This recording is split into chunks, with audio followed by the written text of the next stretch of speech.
I'm Jane Mutoni. Welcome to RTV News. Now let's dive straight to the first headline following the cabinet decision to once again allow gatherings such as traditional weddings to take place, as well as wedding receptions. Wedding planners and others in the industry have welcomed the decision, saying it will give them the opportunity to revive their businesses. Serge Nori has more on the details. It has been a year since things like traditional weddings were last held legally, with couples only allowed to take their vows during civil and church ceremonies as the government fights to contain the COVID-19 pandemic. The latest cabinet decision to once again allow such gatherings under strict guidelines has therefore been welcomed. We were not working, no decorations were being done, with no reception functions, yet some people were making a living from such events. We are therefore grateful to God and the government for this latest decision, and we are very happy. We are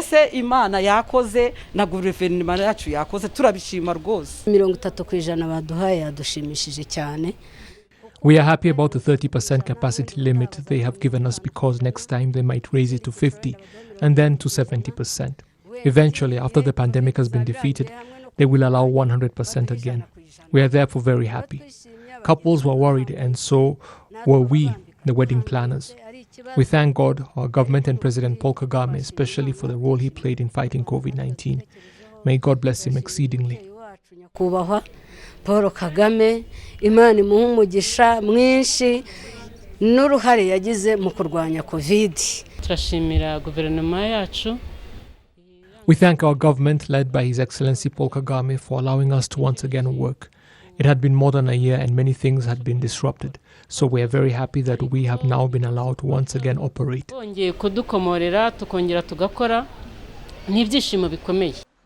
Those soon to have weddings are also delighted.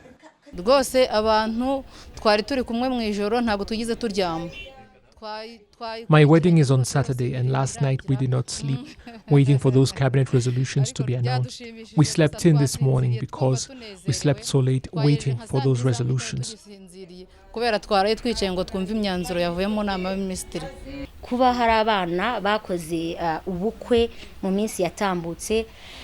It was sad when couples were holding wedding ceremonies without those traditional events, and sometimes people did not even know that they had gotten married. We also commend our government for dealing with this pandemic in the right way, because you have heard how in countries where measures were not implemented, people have died in their scores. It's scary. Those with big businesses in the hospitality industry are also feeling the pinch of having their establishments closed. Every weekend we were organizing 3 events on Friday, Saturday and Sunday. That means we were losing 12 events every month. Yet we were still obligated to pay the bank for its loan, do maintenance in the garden and pay workers. We have been incurring serious losses, but we have never been discouraged, and now that we are allowed to host at 30% capacity, we expect to start closing that deficit.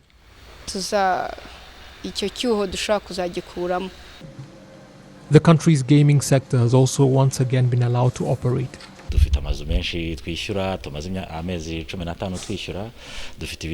We have been paying rent at different locations for the past 15 months without operating, as well as other expenses. First, though, we should say that we are happy about the government's latest decision, and we are ready because we have had enough time to prepare to reopen. We are also ready to cooperate with all concerned authorities to ensure that both our staff and customers remain protected from the virus.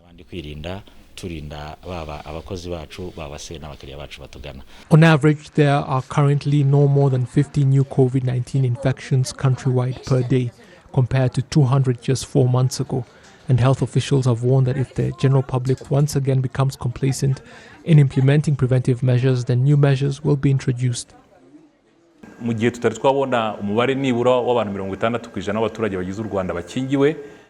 As long as 60% of the population is not vaccinated, preventive measures must remain in place and people should respect them. Relaxing some of those measures is a risk the country is taking, with the understanding that people will continue being careful and the risk will be minimized. There is no secret as to how a person can protect themselves except respecting the preventive measures. This is so that sectors that have been suffering can be revived while helping the government in its efforts to fight the pandemic by respecting the COVID-19 measures in place. Any cultural wedding, events and receptions taking place at hotels and other venues meant for such gatherings must not exceed 30% of their usual seating capacity, and all guests must have tested negative for COVID-19. Local leaders must be informed of ceremonies to be held in homes 5 days before they occur. The Minister of Health, Dr. Daniel Ngamije, said that in the near future, they will start vaccinating people that haven't received their first dose because Rwanda has received vaccines to give the other categories. The minister explained that they will prioritize categories of people that are prone to getting infected with the virus.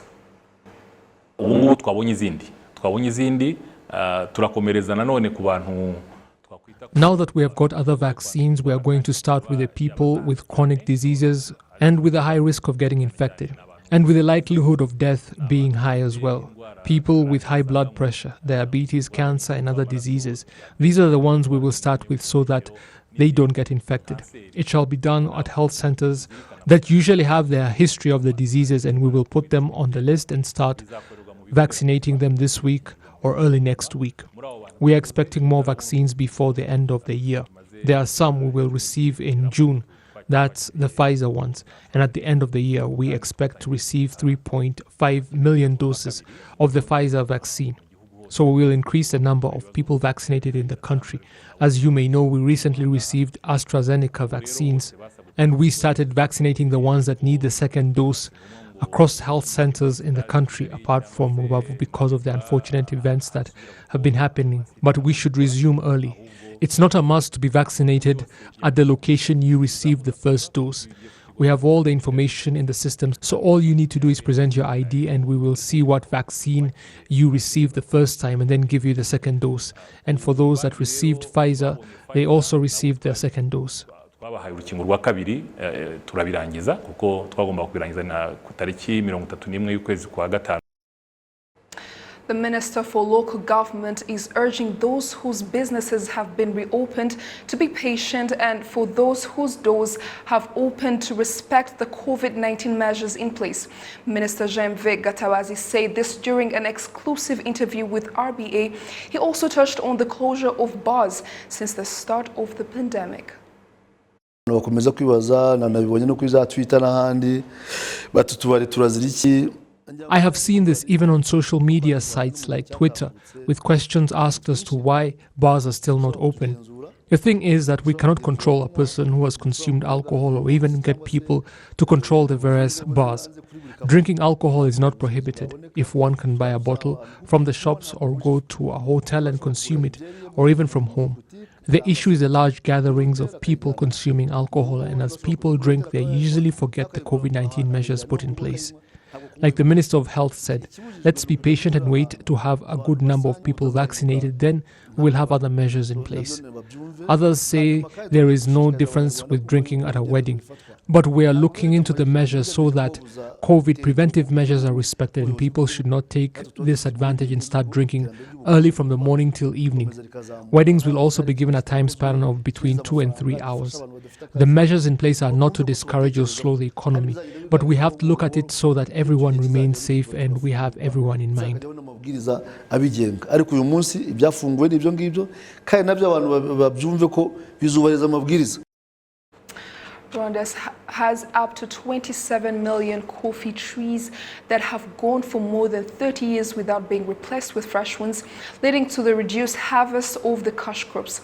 Now, the National Agriculture Export Development Board has given assurances that the coffee trees will have been replaced by September this year. Gloria Mutesi has more of the details. Karenje sector in Ramagana district is one of the most famous places where coffee is grown in large quantities, with 2.7 million coffee trees. Niyonzima Jean has about 10,000 trees and explains the importance of replacing the coffee trees with fresh ones. I started growing coffee in 1981, and for the 300 trees I replaced, I managed to get a ton of coffee out of it, while without replacing it with fresh ones. I would just get one sack, and there's a big difference. Replaced coffee trees grow better. Nationwide, there are 99 million coffee trees, and of these, about 27 million have not been replaced with fresh ones for more than 30 years, which has reduced the produce. Coffee growers find that despite the fluctuating prices, the crop should continue to be valued. Those that don't do it should start doing it and advocate for it because it increases production. Back then, we would sell the coffee and send the children to school. Without replacing the coffee with fresh ones, you incur losses. It requires that you cut the trees down and replace them with the fresh ones.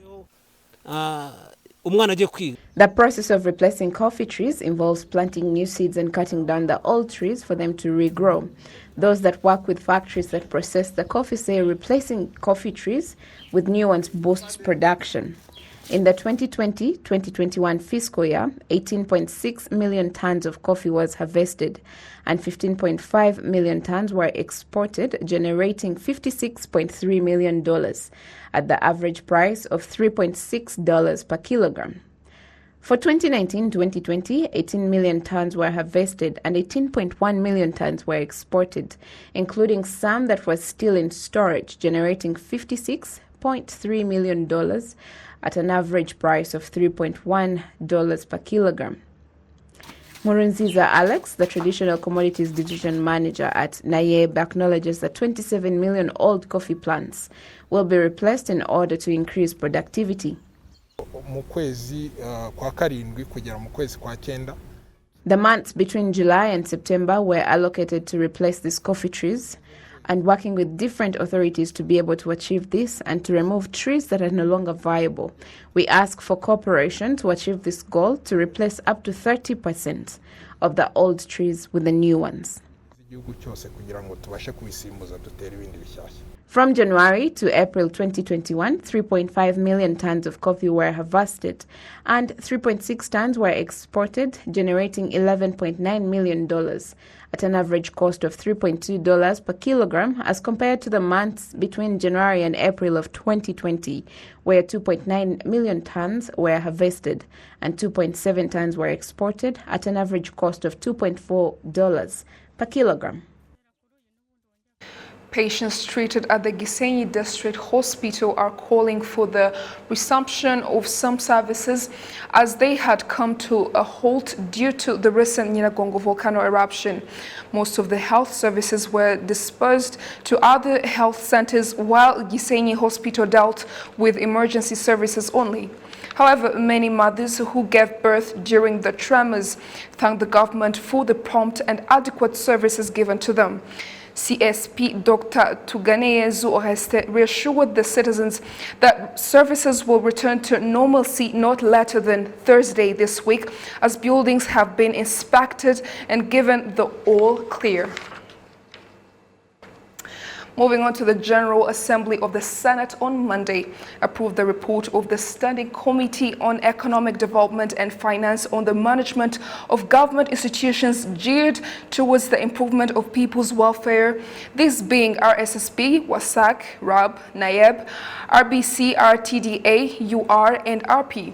Now, the chairman of the Standing Committee, Senator Juvenal Nkusi, told the General Assembly that the institutions were found to be given up to 60% of the entire country's national budget.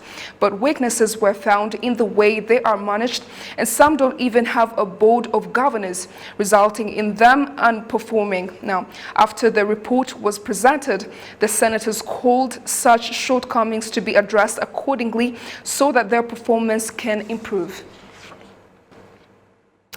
On Tuesday, the TV10 DStv telecommunication company introduced a new subscription that will benefit hotels, restaurants, bars, schools, and other large companies. This subscription has been launched under the Stay, Play, Work campaign.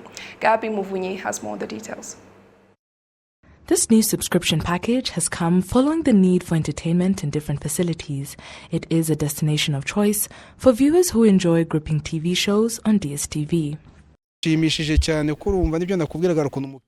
We're now happy with this. We would receive calls on complaints about the channels, and now our clients will be more satisfied with this new service. According to the head of business department at DStv Rwanda, subscribers are categorized into 2 categories. That way, clients are catered to accordingly. DStv dufite abo twita DStv residential. As we've explained, at DStv we have 2 categories of customers. We have residential customers. These are customers that have decoders in their homes. We have another category that is business customers. These are customers that have our decoders in hotels where they have different people watching different channels. Baba bafite abandi bantu bari bubagane bari bukenere kureba amashene. The managing director at DStv Rwanda, Augustin Muhirwa, explains that this new subscription will benefit everyone in the market. This new concept we have introduced to Rwanda will benefit hotels, bars and restaurants as well as large companies, where the viewers will benefit from a wider range of new channels with this dedicated subscription. DStv Rwanda says that this new subscription does not only apply to hotels and other large corporations, but also to public areas where people interact with TV. Gabi Movunyi for RTV. The Rwanda Basic Education Board, in collaboration with UNICEF, has announced the launch of an innovative teacher management and information system designed to enhance the management of the teaching workforce and collection of administrative data. Now, this platform has been developed for Rwanda's primary and secondary education sector to promote education in ICT. The Teachers Management Information System is a website where a teacher or anyone applying for a teaching job can log in and inquire for any job openings. When they get the job, all the information will be in the system. The Director General at the Rwanda Basic Education Board says this platform will solve many issues that arise during the recruitment process. This platform will really help us. We'll be able to know the number of teachers and all the information we need to know. And we'll be able to know teachers in different districts as well. In Rwanda, there are more than 88,000 teachers in primary and secondary schools, 95% of whom have already been enrolled into the system. The Ministry of Education has included a long-running competition that brings together primary and secondary school students. Some of the runner-up in the competition say that even though the world is ahead in technology, we should not be left behind. I hope that I pass in my exams. They always tell us that technology is in all aspects in the job market, be it agriculture, business, medical. Technology is the center of it all.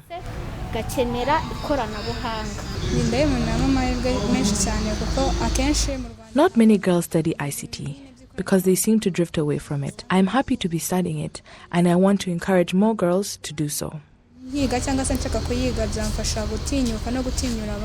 Minister of State in charge of ICT and Technical Vocational Education and Training, Claudette Irere, says that teaching technology courses in primary school will have a positive impact on the future of Rwanda. Programming language. This programming language seems easy for those that start doing it, but it requires a lot of time. It is like building a house. You go from one step to another. Seeing these students want to study it gives us hope that they want to use it further in life. The Ministry of Education says there is a plan to accelerate technology in all primary and secondary schools in the country, including electricity and computers that help students and teachers in ICT classes. Gabi Movunyi for RTV.